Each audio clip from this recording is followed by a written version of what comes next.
Hey y'all, Uncle Jimmy here. When you speak for yourself, you're forced to think for yourself. And when you think for yourself, the sports world looks different.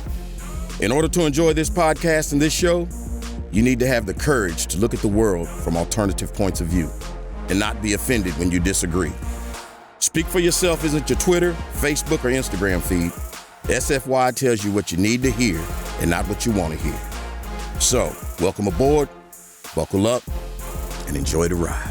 We start today with Antonio Brown. All right, the rewards and win-at-all-cost culture of football may have enabled the bizarre and entitled actions that led to Antonio Brown being arraigned, handcuffed, and charged inside a Fort Lauderdale courtroom this morning.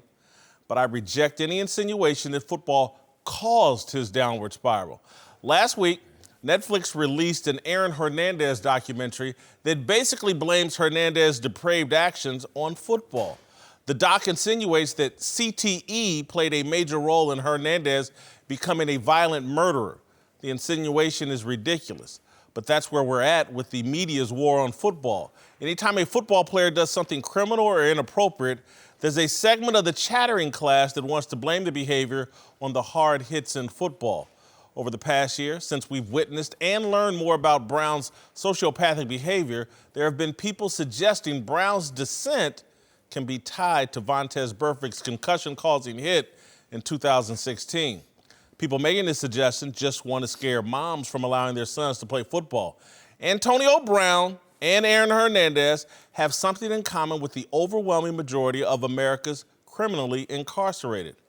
They're products of broken, dysfunctional families. There's no mystery here, none at all. We know what happens to kids raised in dysfunction.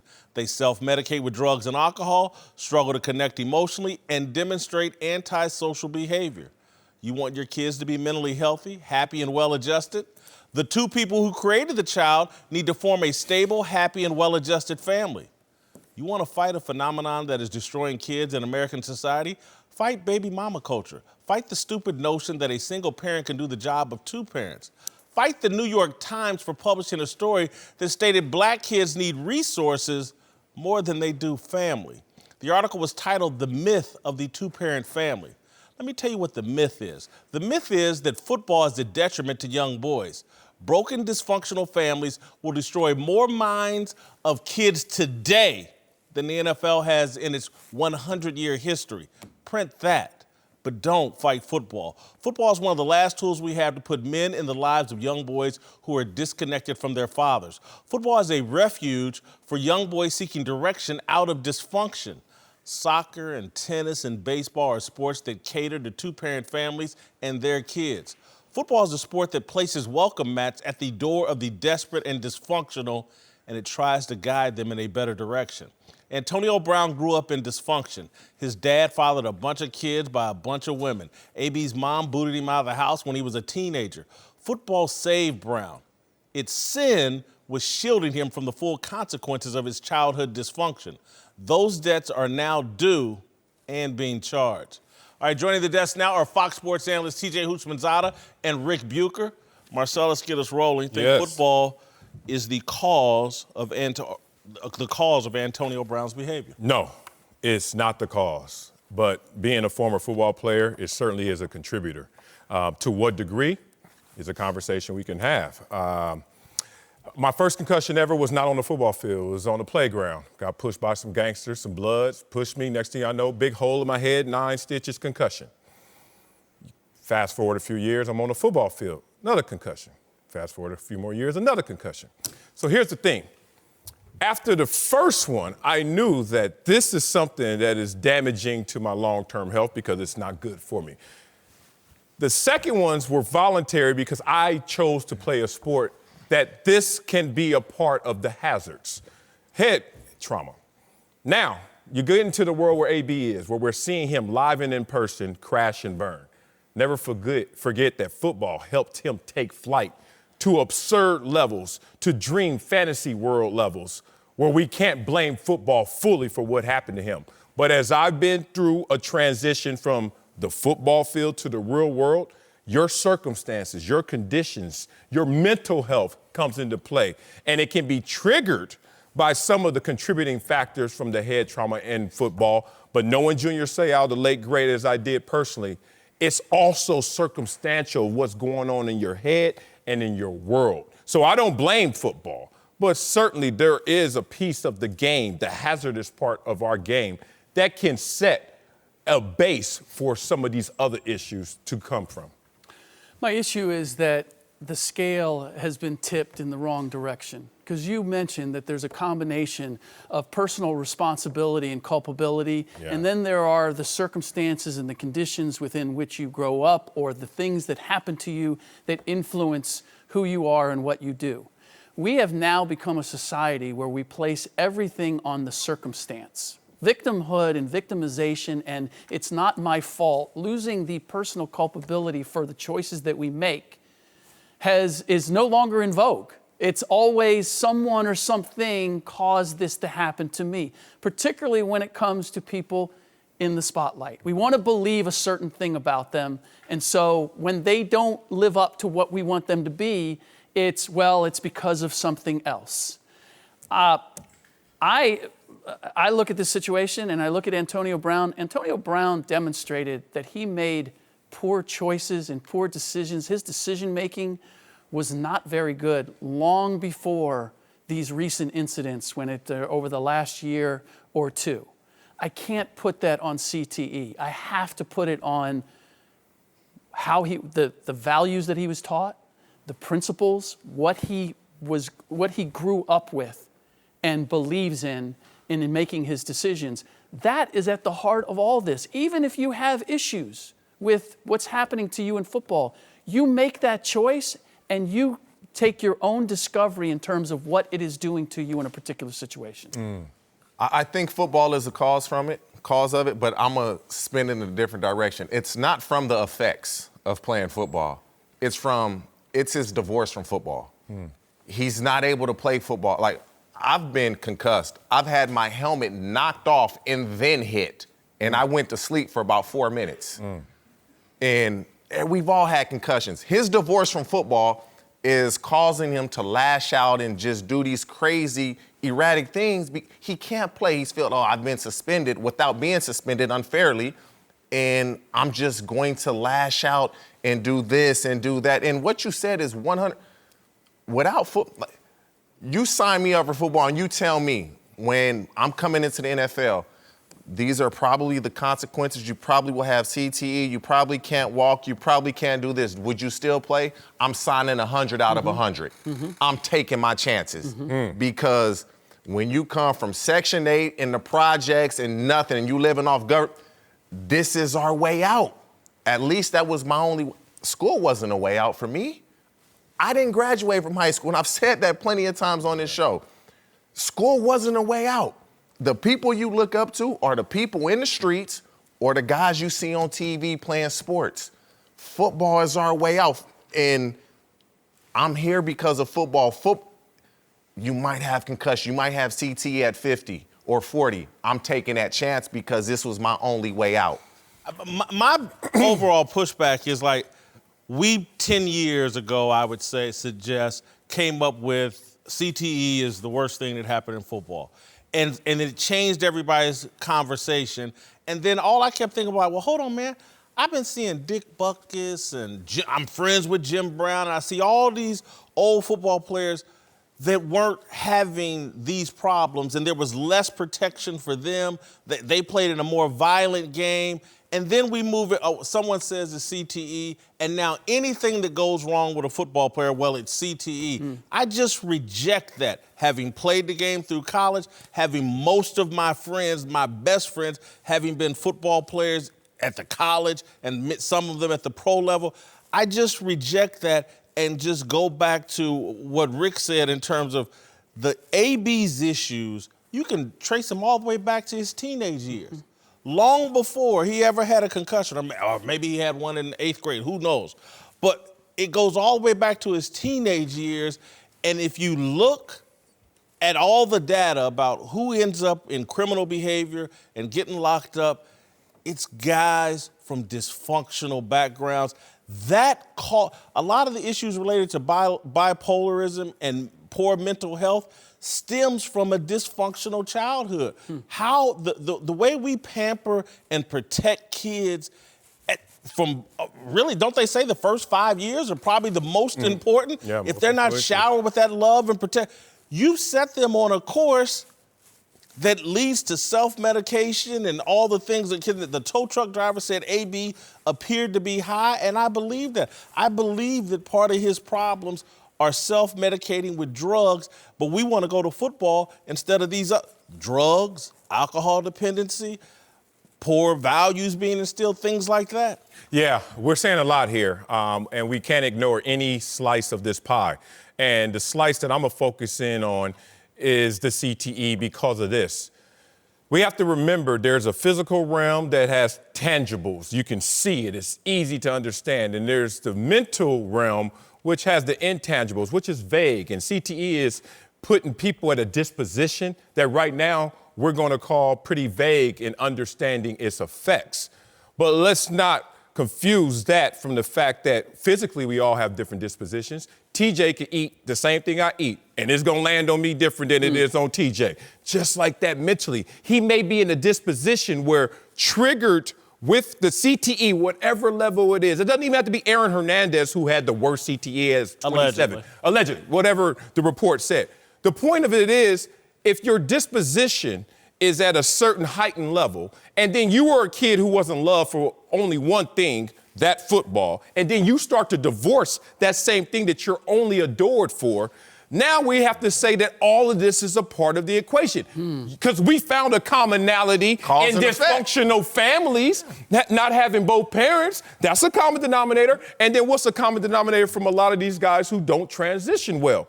Well, they all played football as well. So I'm not trying to highlight all the negative factors. I'm just trying to say, let's be clear and transparent about some of the hazards.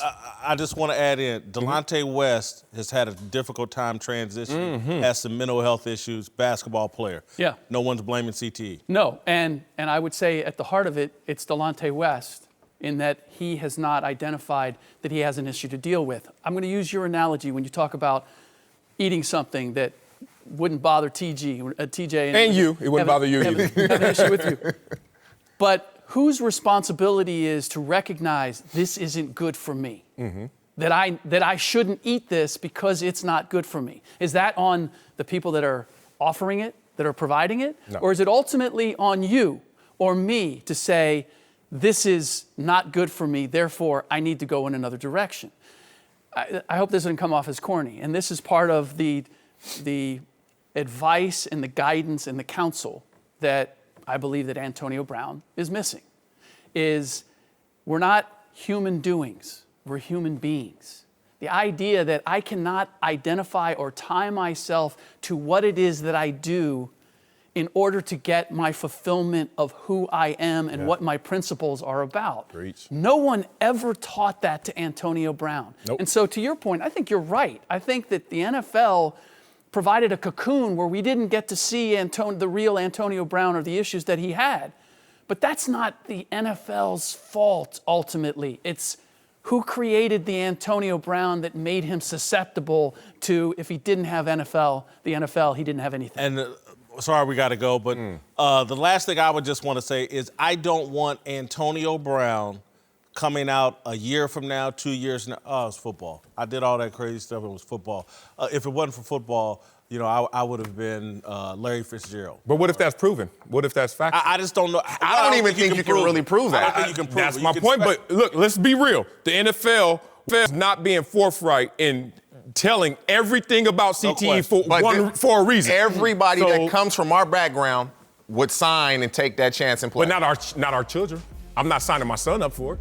He may sign himself up for it and I support him, but I'm not signing him.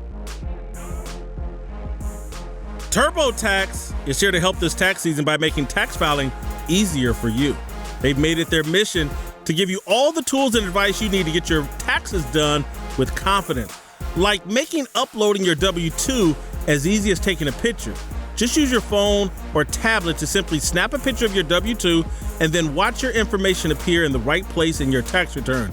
You can be sure you're filing your taxes correctly while at the same time making sure you're getting the best possible refund. TurboTax, All people are tax people. FS1 is moving to Miami on Monday. Speak for yourself, and all the studio shows will be live at Loomis Park on South Beach as we get ready for Super Bowl 54. We'll have special guests and giveaways, so come and see us live and in person. All right, welcome back to Speak for Yourself, presented by Hyundai. Whitlock and Wiley, joined now by Fox NFL analyst LeVar Arrington and former Patriots offensive lineman Rich Ohrnberger. Time now for a big story. Let's move to the Super Bowl.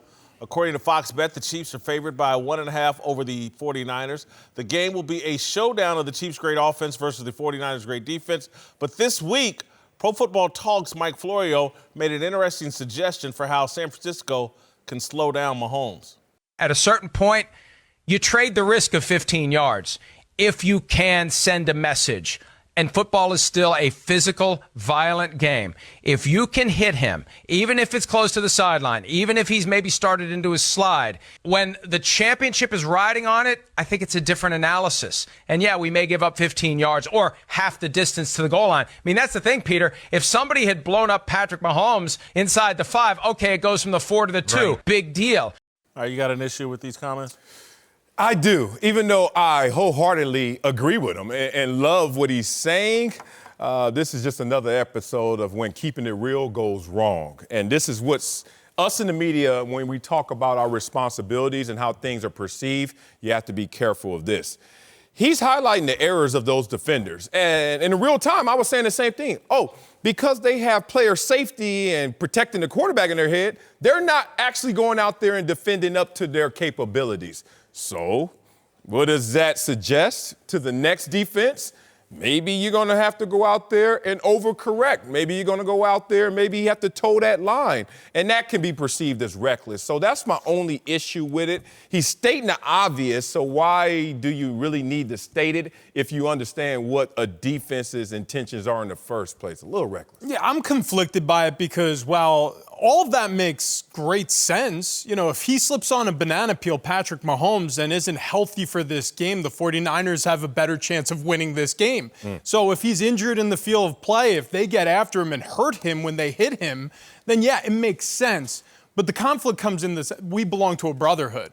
We belong to former and current NFL players whose livelihoods depend on their health. Alex Smith broke his leg similar to Joe Theismann. He may never see the football field again after signing a big contract with the Redskins. So these are the sort of things that I think the NFL is trying to avoid, especially at the most important position on the field. So while I have no problem with his comments, I disagree and I'm conflicted with what the potential outcome could be. Right. I take issue with the backlash. I take issue with the interpretation of it in terms of why should it be stated or the safety of our game and different things like that. He didn't say to go out there and hurt Patrick Mahomes. There's a difference between saying going out there and taking a chance where there could be a risk of you getting a penalty infraction versus going out there and hurting him. If Mike Florio said, this is what San Francisco needs to do. When Mahomes takes off, you need to jump on him. You need to slam his head down. You need to try to hit his legs. You need to do something to debilitate him so that it can impact the game. That isn't what he said. There is a thing called a woo lick, a tone setter. We all know about that. Linemen know about it. I got the worst woo lick ever from Larry Allen. Well, maybe you did. Yeah. I did. I certainly did. Maybe you did. And let me tell you something. The denial in my mind at that moment. In this moment. It was tremendous. It's standing with me to this day. That is why football is so special. That's why it's America's sport, because you test your mettle, you test your preparation and your abilities. And I think the softer this game gets, when we have to talk about what Florio says and try to decipher what that is, I think we're going down the bad road. I completely disagree with all three of you. All right. And again, everybody know I don't like Mike Florio. He does a bunch of fake garbage online, pretending like he's pro-black when he ain't never hired nobody black. I can't stand the dude. But I'm gonna be objective here. Why I don't like this. Again, you have to realize what era we're playing in right now. It's 2020. 53 guys Half the locker rooms making millions of dollars. People are getting generational wealth. And you know why? Because of guys like Patrick Mahomes. This dude just grabbed the torch from Tom Brady and Peyton Manning, and he's about to carry the flag for the NFL to more riches. You don't say anything as a responsible media person that tells a football player, and man, y'all should be so desperate. Man, you should think about maybe doing something a little illegal to Patrick Mahomes. That's irresponsible. He's on NBC on the football Sunday night in America. It's irresponsible for somebody on that platform to suggest a damn thing should happen to Patrick Mahomes, who we're all about to make a bunch of money off of. The guy's carrying the flag. It's a fraternity. It's a brotherhood. Everybody's making money. Go out there and try to win this Super Bowl the best way you can. If you can get a good, clean lick on Patrick Mahomes, hats off to you. I will applaud it, and I'll go, woo! But to say, you know what, it's worth it to take a 15-yard penalty. It's worth it to cross the line on Patrick Mahomes. No, it's not. But we were all coached that way. What? We were all coached that way. It's a different era. It's a different to play league. up to the echo of the whistle. It's a different league. I understand it's different, but even still, if you look, I mean, questionable call is only questionable because it's close. Indeed. So I mean, if Patrick Mahomes, if the motto in the defensive meeting room for the 49ers is, look, we're not going to have many chances because he's a magician, but when you have a clean shot at him, take it and let him remember. No, but I'm saying, like, even if this is near the sideline, nothing he said was necessarily illegal, but could be conceived as illegal or perceived by illegal by an official on the field. Yeah, I get it, but trust, he's walking the line. No question. He cleared. If the takeaway from his comments are, hey, man, if you got to take a penalty, get your shot in on Patrick Mahomes. That's what he said. He said even if you have the penalty, it's only half the distance to goal line. That's what he insinuated. But it's still based off of the interpretation of what these referees are throwing flags off of. I could see if he said, if he gets out of bounds, you still hit him at the risk of this, that, and the other. If he states it literally, you know what, OJ, you know what you should do. No, it ain't that deep. But you know what you can? You can say a bunch of things that create the environment to put it in somebody's head of, you know what, it's worth it for me to go at this dude's knees. The media's all right. We should be so desperate. The guy's so valuable. He's such an unstoppable weapon. Cross the line. If he runs, that's what he insinuated. If he runs, the hit is worth the acquit. Well, let me talk about it. I love your point. I love your big picture point of, like, let's protect the golden goose because he's laying some big ass golden eggs for us to eat.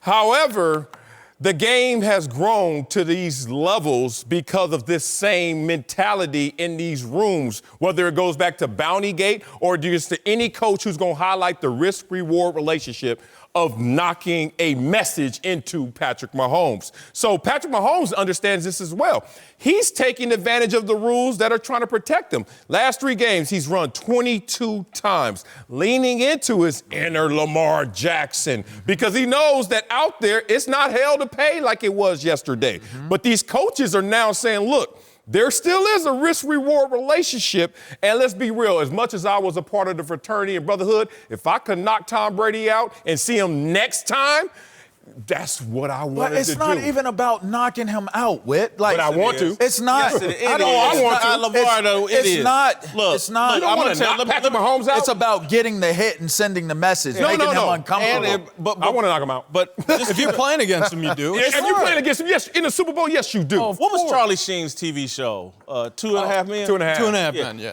Remember that show. Remember when he left and how the ratings did? Oh, it was the worst. Yeah, remember. Again, Patrick Mahomes is Charlie Sheen, and this is football, the NFL. It's a TV show. Yeah. Anybody dumb enough to be talking about, hey, let's harm Charlie Sheen, 2.5 Men are setting all kinds of records in ratings. I'm sorry, it's a business, and it's a business. Everybody's getting rich. Mike Florio shouldn't be talking this way. If they talk this way in the locker room, I won't be saying this. I won't. But guys in the fraternity, in the locker room, say that, I got no problem with it. As a media person, this is irresponsible. Let me say that. That was an unfair example because one show going off is like the Chiefs going away. So what? The NFL is the network. The network will still be the NFL still going to make money. Stars. They keep making greats. Listen, Joe Montana going, oh, what's going to happen? Steve Young. What's going to happen after him? Brett Favre. What's going to happen after him? Tom Brady. Like, stop. They're going to make another Patrick Mahomes. This game always Storylines are important, but the live action on the field is everything. I mean, look, professional wrestling has its place, and I love the storylines that they portray. But the reason why the NFL is king as far as ratings go for live sports is because you don't know what's going to happen. You don't know who's going to survive the day. It's our modern version of gladiators. The NFL, all of their rules, everything they're doing is dialing that back. And I know what it used to be like. And I loved it. Sure. And I wish we were back in those days. But that's not where we're at. Rick Bucher is back with us. We're joined now by Fox Sports Radio host Doug Gottlieb. Let's move to the NBA, where there's been some drama in Clippers land so far this year. After an ugly loss a few weeks ago, Montrezl Harrell said the team wasn't great and needed to wake up. And now, according to The Athletic, some of the Clippers players are struggling with the fact that stars Kawhi Leonard and Paul George are getting preferential treatment. All right. Think this is a real problem? No, not at all. You knew that. Look, there's a kernel of truth to this, obviously.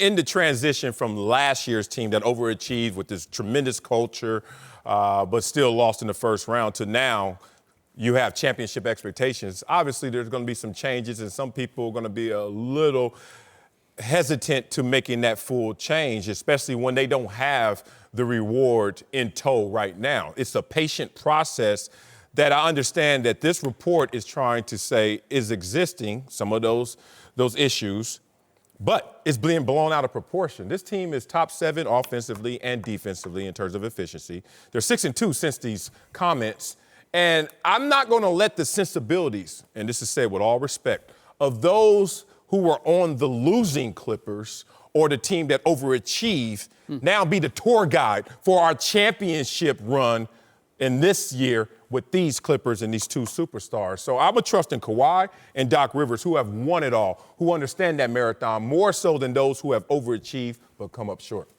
Is it real? Yes. Is it a problem? No. This is something that went on with the Golden State Warriors last year. It went on with the Cleveland Cavaliers at various times.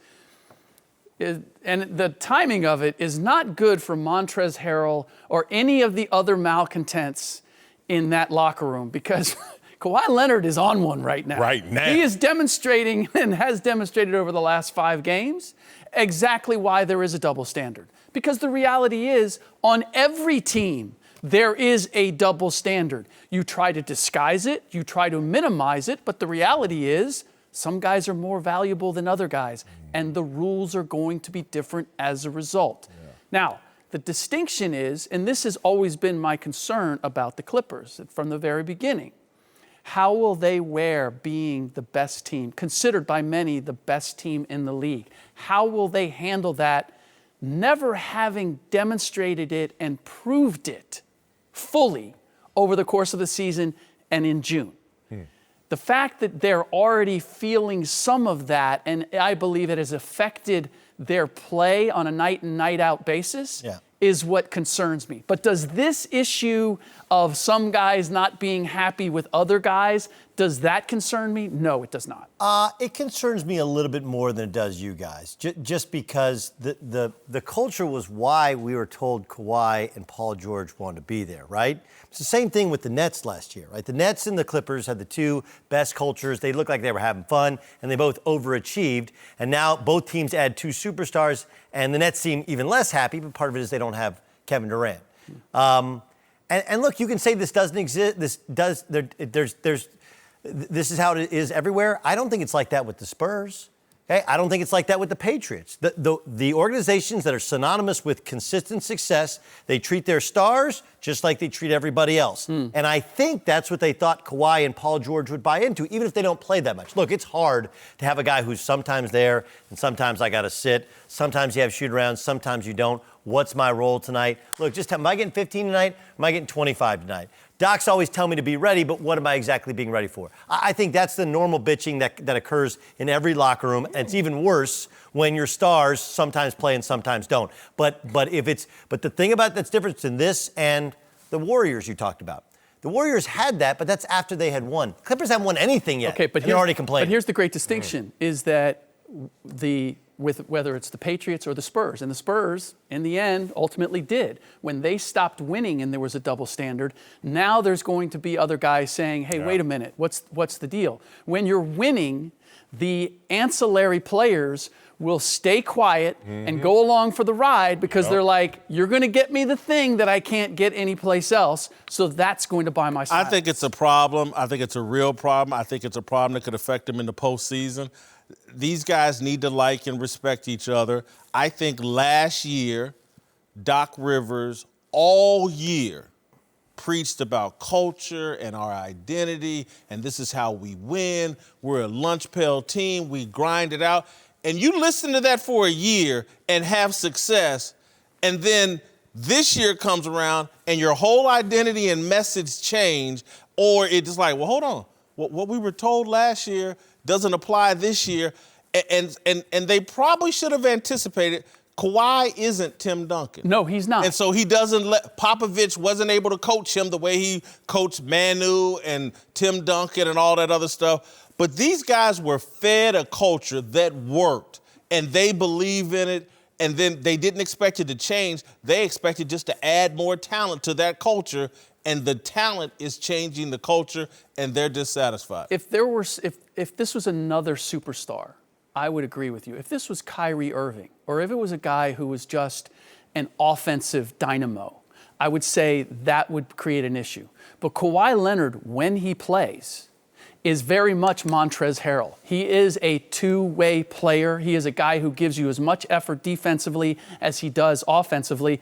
And I don't see a discord in the personalities. I think there is an appreciation for each other, and they can find that. It's simply a matter of, we're in the weeds right now. We're in the middle of the season. Exactly. And this guy's getting days off, and I'm going out there. And here's the great distinction. We didn't hear about this in Toronto. You know why? Because Toronto won without Kawhi Leonard. The fact of the matter is, the Clips... That was my point, though. No, but they actually had this in Toronto with Kawhi last year. There were issues, trade deadline, they were down 4. But you didn't hear it. But it was existing. So here's the thing. Look, expectations live in your head. That's the issue, expectations. Expectations, yeah, that's what's killing this team right now. Expectations live in your own imagination. So you're thinking we're supposed to be here. And the players don't make the calculations on the fly that maybe upstairs and outside, we can make those calculations. So they're 31-14.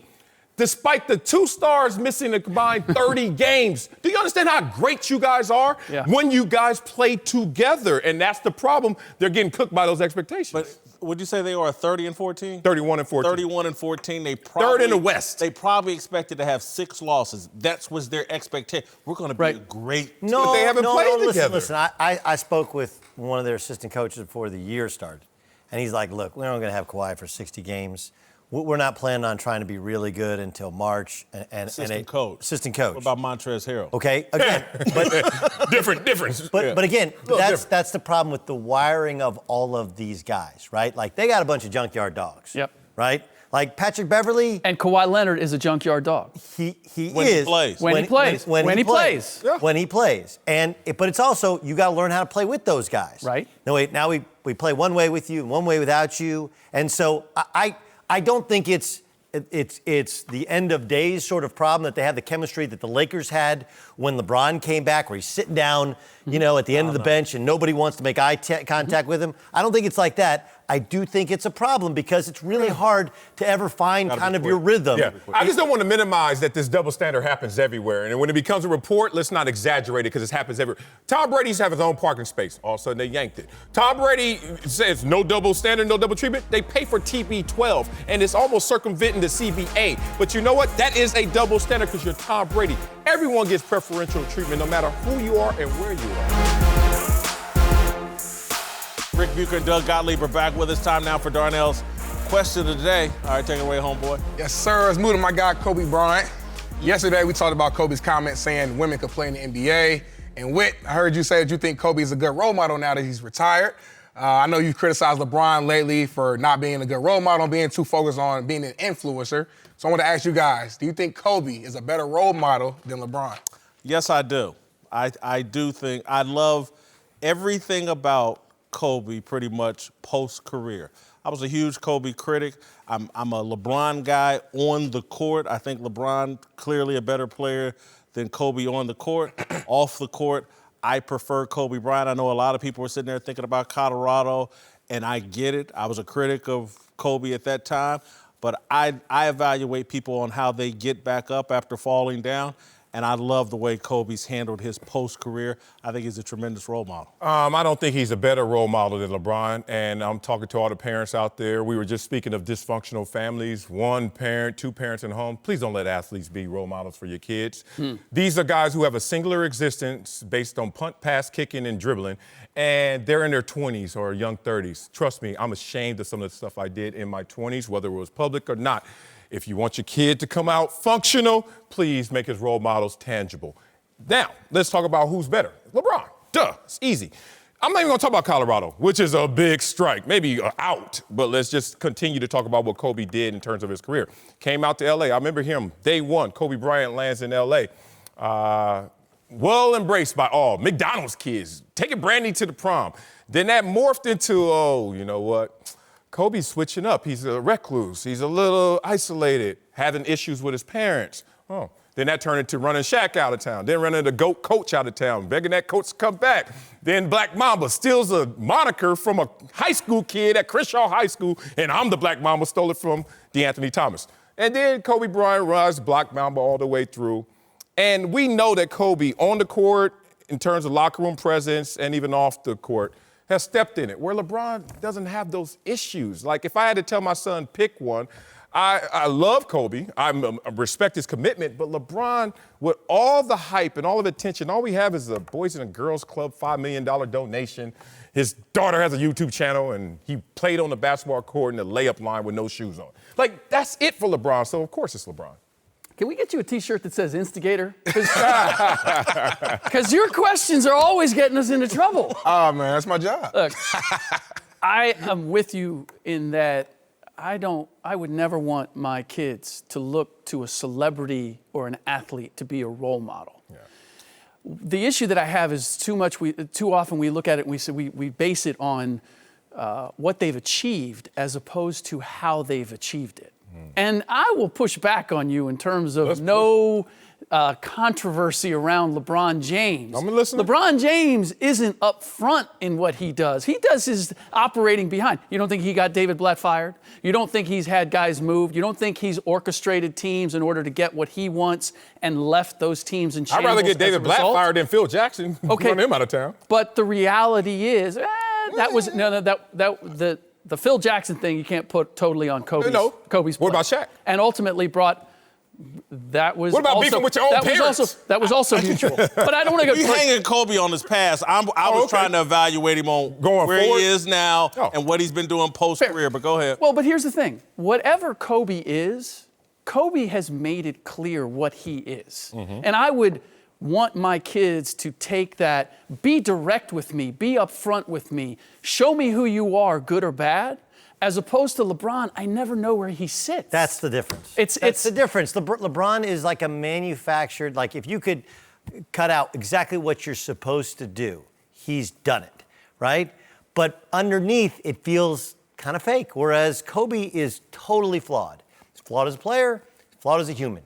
We all are. It feels more real to me. Now, look, the recent comments about, 3 great players in the WNBA playing in the NBA, that just lacks any sort of, not only credibility, but basketball Black Mamba Kobe laughs at his own comment, right? It's dad stuff. Okay, and then he did the same thing with you got a champion when LeBron passed him in scoring. Are you kidding? You ask him come on, Kobe, for real? It's like, man, that guy couldn't hold my jock with 2 hands. Okay. But his life, okay, going from dating Brandy to feeling himself, the rift with both his coach and Shaq, wanting to be traded, telling Bucher, I want out. And then I don't want to be traded. All the ups, all the downs, the injury, the aging. And now as a dad, kind of rethinking himself, becoming a coach of a 13-year-old women's basketball team. Like, it ain't like he's coaching, not even like what LeBron's doing where, hey, let's put together a dream team for my kid. Like, no, he's got these girls from Newport Beach. They practice 5 days a week. They run triangle. Like, it's just organically trying to build from nothing into something. Like, I just think he's more real than LeBron. That's where I would side with you, and that's what I would want my kids to be more following more. And I don't want to, and I'm not going to clarify my comments. Listen, here's one of the things. I love the way Kobe presents himself. It's always, I'm talking about post-career, professional, classy. It's measured. It's calculated. I think real thought has gone into it. I think LeBron is very seat of my pants. Oh, I'm going to make comments a year ago about wanting to play with my son in the NBA, but if you ask me about it a year later, I'm going to be condescending to you and say, we're just worried about a school project. I think his television show, The Shop, not measured, not calculated, not a good look. LeBron, as a role model, and just as a grown man in his 30s, to create a TV show where you sit on there with all of the kids that look up to him, and I'm gonna create a TV show where I'm just gonna sit around and drop the N-word and cuss and have the most ghetto, unsophisticated conversation I can on HBO. I think it's embarrassing. It's something Kobe would never do, ever. Kobe's going to try to put himself in a position, in a public spotlight that brings honor to himself, his wife, and his kids. And again, I understand Colorado, but I'm talking about the way the guy has been. No, it wasn't criminal. No, it was just. No, he was not. He didn't even go to trial. I got it. But that's certainly not a good look for. But I'm talking about the way he's conducting himself now. I love it. Unfair comparison to LeBron, who's active, to Kobe, who's getting all this equity in post-retirement, where he has the time, he has the understanding and the wherewithal to make different decisions. But if you grade them at the same times of their career, it's no comparison. So I don't like the fact that we're going to give Kobe credit for being authentic, but not having decorum, whereas LeBron at least is putting out a perception. You say as role model.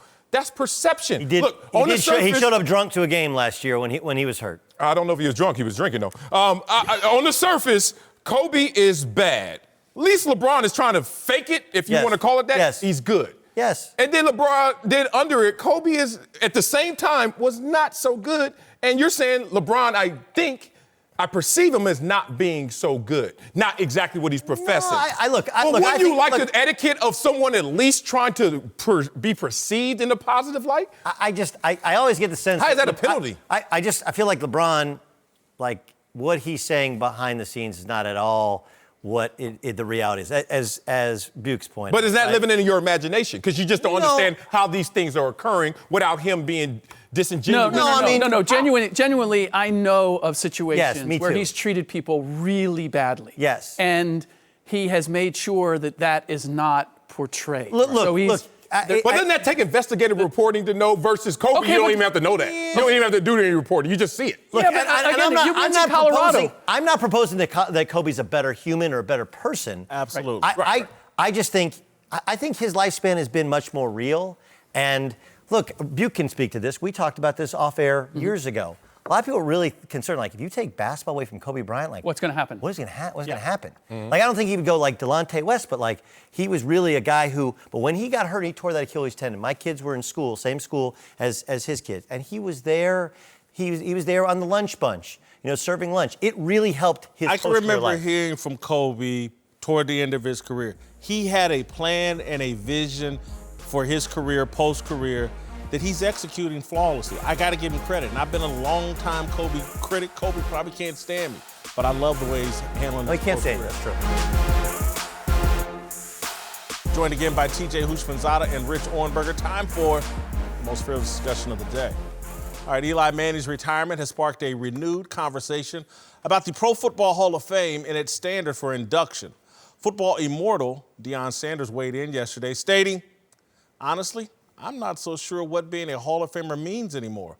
Football immortality used to be reserved for players who redefined their position, made a big impact on the game, or dominated their position for a period of time. The way the Hall is trending now, Eli will get in most likely because he won 2 Super Bowls. It won't be because he embodied any of those 3 points while in the league. It is what it is, man. All right, thank you, Primetime, for having the courage to protect the sanctity of the American sport's most elite fraternity. Deion's NFL Network teammate, former wide receiver Steve Smith Sr., also had a strong opinion about Eli's candidacy, saying voters are trying to cultivate a case for Eli to get in based on 2 fluke plays, and I don't think that case is good enough to get him in. Based on the culmination of Eli's career, he shouldn't be considered a great. All right, Eli's brother, Peyton, argued the other side of the Eli debate, stating, I certainly have my strong feelings and opinions on it. When you're the Super Bowl MVP twice against the greatest dynasty of all time, the New England Patriots, Tom Brady, Bill Belichick, and you join a list that includes Terry Bradshaw, Bart Starr, Tom Brady, and Joe Montana, Eli Manning, as the only multiple Super Bowl MVPs, I don't really know what that term drop the mic is, but I guess if there was one, this would be it. All right, Deion Sanders versus Peyton Manning is a Hall of Fame brawl, the equivalent of Ali versus Joe Frazier. I hope it continues. I hope other Hall of Famers have the courage to jump in. It's their fraternity. They need a much louder and more impactful voice on who gets let in their fraternity. We, the media, have screwed this up. As I said yesterday, Hall voters have turned the induction standard into a bedtime story about what characters you need to tell the NFL's narrative arc. If you have a good story, if you were the tallest wide receiver in history and you made a handful of Pro Bowls, you get a bust right next to Jerry Rice, Deion Sanders, and Anthony Munoz. Gather around, boys and girls. I'm going to tell you the story about the 6'8" wide receiver you've never heard of. I hate to pick on Harold Carmichael, but I agree with Deion. You can't have an elite fraternity if everyone with a story gets in. The Hall should be about dominance, greatness, and contributing to a winning environment. Check those 3 boxes, and you're in. If you can't check those 3 boxes, you get your name on your team's Ring of Honor. All right? Do we agree with Deion? The Hall of Fame voting process is screwed up. Absolutely agree with Deion. It's screwed up. And I want to give credit where credit is due, because the person who brought this all to attention and highlighted the hypocrisy in this process was one Terrell Owens. T.O. said it. T.O. said, man, how dare them keep me out for reasons outside of the numbers. And he was a 3rd ballot Hall of Famer despite being top 3 in every category and the best receiver I've ever seen or played against. But he still was 3rd ballot. But since T.O. didn't have high likability, we kind of just was like, he's on the island, he's weird now, let T.O. go. Oh, but now Eli Manning is going to get in for reasons outside the numbers. Let's look at the Hall of Fame scoreboard now, how it's flawed. It used to be Pro Bowls, it used to be All Pros, championship, and just pure numbers. Now, if you look at it for T.O., it was character and professionalism. Oh, those are debits. And now look at for Eli, these assets of moments and leadership is going to come into play. Look, if y'all mad now, y'all should be mad then. The Hall of Fame is about hypocrisy, and I'll be damned if they mess it up. But you know what? Since y'all want to keep the ones who should be in out, I'm not mad at a couple of these dudes get in. That shouldn't get in. I completely agree with you, and I completely agree with Deion Sanders. Look, this is flawed, but it's really flawed for different reasons than he's portraying. It's not flawed because of who's in or who's out. That's the part I disagree with. It's flawed because opinions are flawed. And this is a subjective list. We're not showing a list of these achievements and analytically comparing player to player. That comparison isn't taking place. This is based off feel. I like vanilla ice cream. I eat too much of it.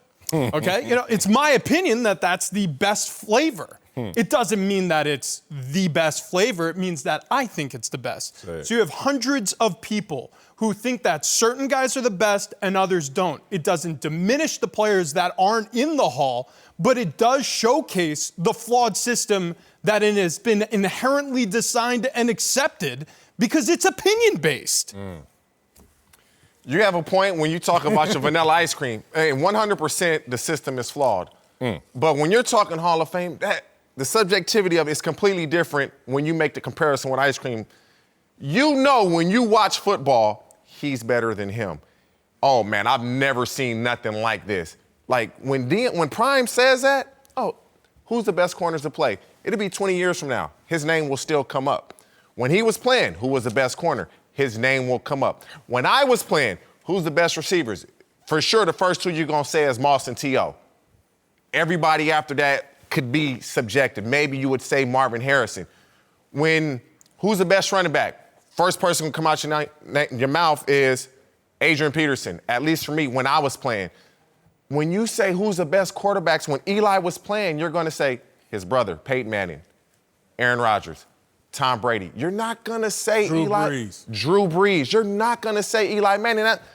He had a really good career. But you're just building a separate wing of the same building, in my opinion. But it should You're be. You're taking the elite of the elite. And that's what the Hall of Fame is, the elite of the elite. It's based off of subjectivity. But here's the issue. Deion Sanders has moved into a gated community, the Hall of Fame. And now he's like, they putting Section 8 housing behind these gates? They bringing these Section 8. I done paid this money and Eli's here. Harold Carr. It's not the same. You said he's on phone with the HOA? Right. That ain't it. And he need to call his real estate agent because he actually moved into Section 8. If you want to call Eli Section 8, I'm going to say this, and these are some friends. Dan Fouts, Joe Namath, Warren Moon, all Hall of Famers. Eli has same or better numbers and more championships than all of them combined. He wasn't a better player. Hold on. But that's the point. This is subjective. I'm tired of watching guys on the Patriots have tremendous numbers and tremendous success, and people actually think that they're better than players who are on lower teams that don't make it. So I use examples. Mike Vrabel's my boy. We came out the same year. I was better than Mike Vrabel. I wasn't as good as long as Mike Vrabel, but when he got to the Patriots, I was like, what happened to me? Because Mike Vrabel turned into something else, Superman. So what the Hall of Fame's intentions are is to find the best football players. But what they're really doing is just going into sensibilities of who they like, who they don't like, and who's still of goodness. So because Eli played in New York, of goodness, he was a good dude, and you had two great runs to win a Super Bowl, and then you go against somebody like T.O. and say, oh, the media didn't like him. Your personal feelings should not come into play. What did you put on the film? What did you do on the field? I'll give you an example. There was a point in my career I was playing with a Pro Bowl All-Pro guard named Logan Mankins who held out for 8 games during a season, came back, right? Fresno State, right? That's right. Yeah. Started for a long time in New England, played 6 games, and got voted to the Pro Bowl. He was laughing when he got voted. He was like, well, they just gave me a vacation. I didn't earn it. Look, this is my point is some guys are going to get voted in on name, and his last name may help him. Some guys are going to get voted in on talent, and his talent definitely helps him. Eli Manning I'm speaking about now. And some guys are going to get voted in on their team accomplishments, and they're partaking in those team accomplishments. Eli certainly partook. Okay, and it's fine that we've discussed and beaten up Eli 2 days in a row. Certainly me and TJ have. But again, what we're really trying to do, though, again, is have a conversation. Are they taking Eli out of it? Are they letting people in that are it's like, well, you kind of diminishing Deion. I mean, this dude get a bus next to Deion and Jerry Rice and Bruce Smith and, Lawrence Taylor. I mean, really? The fraternity is not the same when 30 dudes cross at the same time. You're right. Look, you know what's funny? I mean, the neighborhood's not the same. This is gentrification just because of the damn name. He's bought his way into it basically because of the Manning existence and royalty and 2 runs. But for me, I always say, are you better than the worst? So I don't know when this not. He is better than the worst. Eli Manning's career is not better than Joe Namath's. Look, Joe Namath is in the Hall of Fame because of his connection to Super Bowl III and the AFL. That story sounds great. I just want to see a bust. I just want to see the bust. Not anything else. See, you gave me a story, which lets me know the Hall of Fame is flawed. He has better numbers than Dan Fouts. I get it. He played in different eras than those guys. This isn't boxing. This isn't track. There is no unrefuted winner, right? Somebody gets their glove raised, the other person goes back to their corner and gets their cuts healed. This is a subjective analysis. So while you may say, and I may say, Eli's in, you two don't, if enough voters agree in 5 years, guess where he's going? He's going to be in the neighborhood. Oh, he's the gated neighborhood with Sanders, to get in, Fouts. but it 100% should be the best of the best. But what is that ever number? play. Like in the neighborhood, There's no number. Prices fluctuate. There are times when you get in that neighborhood for $2 million. Sometimes you get in there for $5 million. In 07, it was $5 million. In 09, when you're in the Hall of Fame, this is a great point. That's the Hall of Fame. The ballot you're going in on. You're competing with the group of men who played the game, retired the same time as you two. So it matters who your competition Fluctuate. is.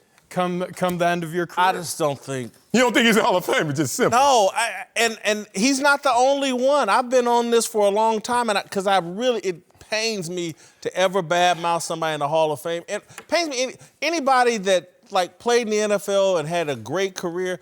I sound silly and stupid criticizing them, but I'm a fan, and the Hall of Fame is very important to me. And it's like I put Eric Dickerson and Dion and these guys are like, oh man, I couldn't wait to see him play. Yeah. And they Barry Sanders, it was Eli. I never had a feeling. So now you're gonna purge the Hall of Fame, You know what? trying to exhume some careers. After talking to you, I've changed my mind. Cookie dough is my favorite flavor. Oh, this is It's my favorite flavor. It is. Come on, it's the best. It's the best. You got the little. Eli is Eli. That's a good comparison. Hell yeah. Speak for Yourself will be live at Loomis Park on South Beach starting on Monday as we get ready for Super Bowl 54. Audience check-in starts at 2 p.m., so come out and catch the fun. All right, we have some big-name guests already booked, including Steelers linebacker Devin Bush, Cowboys legend Jason Witten, and friend of the show, Frank Caliendo. All right, LeVar Arrington is back with us. Let's move to Drew Brees, who is expected to be back for another year in New Orleans, but just surprised some people saying he wants to take a deep breath before deciding whether to play next year. Brees just turned 41, and the Saints recently got a glimpse of what their future might be with Teddy Bridgewater going 5-0 in 5 starts last season. Question here is, should the Saints consider moving on from Drew Brees?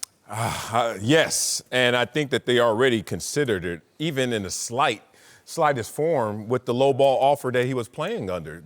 They had Drew Brees out there for 2 years, $50 million, 25 per. That negotiation didn't go well for Drew Brees, who's already thrown most of his leverage out the door by saying he doesn't want to play anywhere else but New Orleans. But now they're stacked at that position, maybe in different complexion, but they have choices. They have options. So because of how they lowballed him and he had to go out there and really fight for that deal, and that was Drew Brees at greater heights than right now, I think it's going to be tough. They may look elsewhere. Yeah, the complexion of it is definitely different. All things considered. I ain't talking to you. Taysom Hill there, Teddy Bridgewater. That's what he meant. But he runs like a brother, though. Right, I'm joking. Taysom Hill got some brothers somewhere, though. He does. You got to consider it, and again, for the obvious reasons, you got Hill, you had Bridgewater. You've seen them both have success. Bridgewater had a tremendous run during the time that Drew was recovering. Taysom Hill showed that he can throw an accurate deep ball. It showed an amazing ability to run that RPO-style offense. I think it comes down to, because of the relationship between him and Peyton, it comes down to how much gas, if they're going to kick the tires on it, how much gas is in Drew Brees' tank, and is it California-priced gas or is it Ohio-priced gas? That's going to play out major. Yeah, I think, by the way, I call Taysom Hill Latayson Hill because of the way he plays. Latayson. Taysom LaFleur Hill. Latayson. On a serious note, I think what the Saints are doing here is like, if Drew Brees wants to come in here and play for $18 million next year, Yep. that's a hell of a deal, and we'll take it. If he wants to push the envelope salary-wise, we may go with Teddy Bridgewater and Taysom Hill, or Taysom Hill and Teddy Bridgewater might be too expensive. They got a lot of options in New Orleans. Paying Drew Brees anything above $20 million, I think, would be a mistake. And so I hope that Drew Brees comes back. I like having Drew Brees in the NFL. I hope that he realized at this point, man, if I can get $18 million, play this team, throw $18 more million in my bank account, that's better than perhaps going someplace else and playing for $25 or $26 million. Yeah, it's just, in every negotiation, man, they really throw your warts right at you. And other than quarterback rating, everything else statistically is not better for him. He's a safer quarterback. So the touchdowns go down, but the interceptions go down as well. Therefore, the rating goes up. But this team is not looking like they're trending better going forward unless they change up that position. We even felt the energy change in the playoffs when Taysom Hill was in there. You're like, that looks more dynamic. So if you realize this team one call away from being in the Super Bowl and then this situation this year getting beat, you're like, are they heading up or are they heading down, or do they need to make a shift at that position? He fumbled as soon as they put him back. And that All right, fumble. Darnell. Yeah. Is there a Super Six contest for the Super Bowl our fans should be a part of? Yes, there is. Our guy Terry Bradshaw was guaranteeing a $250,000 cash prize. So make sure you download the Fox Sports Super 6 app and play for free for your chance to win. I think I'm going to sign up. I need some of that Terry Bradshaw money. Uncle Jimmy's here to help us talk about our approval ratings for Antonio Brown.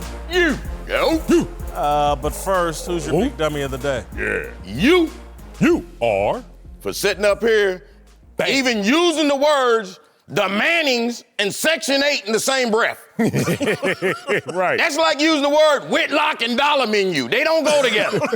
Richest players ever. Both of them. Let's talk about Antonio Brown, who was arraigned today on burglary and battery charges stemming from an incident with a moving truck driver. Brown has been in a downward spiral for months, with the behavior growing more and more erratic by the day. Marcellus, do you think AB has hit rock bottom? No, that's not rock bottom. That suit's not? I mean, look, a turquoise suit with the green jogging suit might suggest he hit rock bottom, but nah, man, rock bottom is going to be more suffering if AB continues to spiral out of control. So I think there are even lower levels he can go to. So no, not yet. I'm not sure if it's rock bottom, but I do think they're trying to shake him up and get his attention. See that. And I think it's going to have some impact. But Uncle Jimmy, you heard the Whitlock earlier today in the conversation about can you blame football or do you blame the dysfunction he grew up in? Your thoughts? Hey, man, we've all played spades, right? Yeah. Yep. In the game of spades, the object of the game is to get as many spades as possible. Many books as possible. Go ahead. No, man, listen to me. Look, man, here's my point I'm trying to say. Listen to me, man. You can lose. The fact of the matter is you ever played spades and not got no spades? Gotcha, yes. And you want to throw the hand back in? Yeah. Now, if you playing with some real spade players, that ain't going to happen. You got to play the hand that you got dealt. And them is the universal rules. Spades, bid, dominoes, life. Live. In the game of life, you play the cards that God felt that you needed to be dealt. I'm not sure. Okay, God dealt check all me the out, man. cards. I don't care if you're talking about CTE or football. I don't care if you're talking about a two-parent, one-parent, baby daddy. I don't care. It don't matter. Right is right, wrong is wrong, and you play the hand that you got dealt. That's simple. You think I'm being too sympathetic by saying the dysfunction he grew up in is the cause of his behavior? No, man, look, here's what I'm saying. I'm saying that the definition of insanity is the repeated behavior of doing something and thinking you're going to get a different result. Look here, man, I know firsthand what coming from a dysfunctional family can do to you, okay? Because I came from a dysfunctional family. But at some point in my life, I had to make a decision, and I wasn't going to be that. I had to call right, and wrong. And I couldn't let myself get to the point that I saw wrong and I wanted to start emulating it. Let me explain to you why I can say this, all right? Look, man, I had to go visit my daddy in Leavenworth State Penitentiary, okay? And you know what I had to do every time before I had to go visit my daddy? I had to get bucket booty naked every Sunday. And you know what? At 6 years old, I made a point I told my mom one day, I said, Mom, I ain't gonna never make my son get naked to have to come and see me. And you know what? I ain't never did it, okay? And let me dispel one myth to you for everybody real quick. When y'all see me in Miami, don't come up to me and offer me no alcohol, because guess what? Uncle Jimmy don't drink, despite the myth. Uncle Jimmy ain't had a drink since the Kansas City Chiefs beat the San Diego Chargers on Monday Night Football when Tamarick Vanover ran the kickoff back and Marty Schottenheimer kissed him in the end zone. And you know why I don't drink? Why? Not because you told me I couldn't drink, not because the law told me I couldn't drink, it's because I know I can't drink. Now, in Miami, if I drink, you know what's gonna happen? I'm gonna turn into Antonio Brown. And that ain't gonna happen. Well, give me your drinks. Then. I can handle it. And guess what? Problems. You can have it, bro. I can handle it. All right, I'm at a point. You can have it. Give it up. Antonio Brown moves further and further into my dumpster fire. 11? All the way down to an 11. -7 in character. That I've is even rock dropped bottom. his all-time greatness. He's off my Hall of Fame watch list. 11. He's not a Hall of Famer? We gonna do that? We gonna do that? Whitlock coming on SAB Hall of Famer. He's not a Hall of Famer? No. Oh, because of TO issues? The scoreboard? Worse than that. Oh, the numbers suggest he is. He's Hall a of dumpster Famers fire. wear gold jackets. He's a They don't wear turquoise jackets.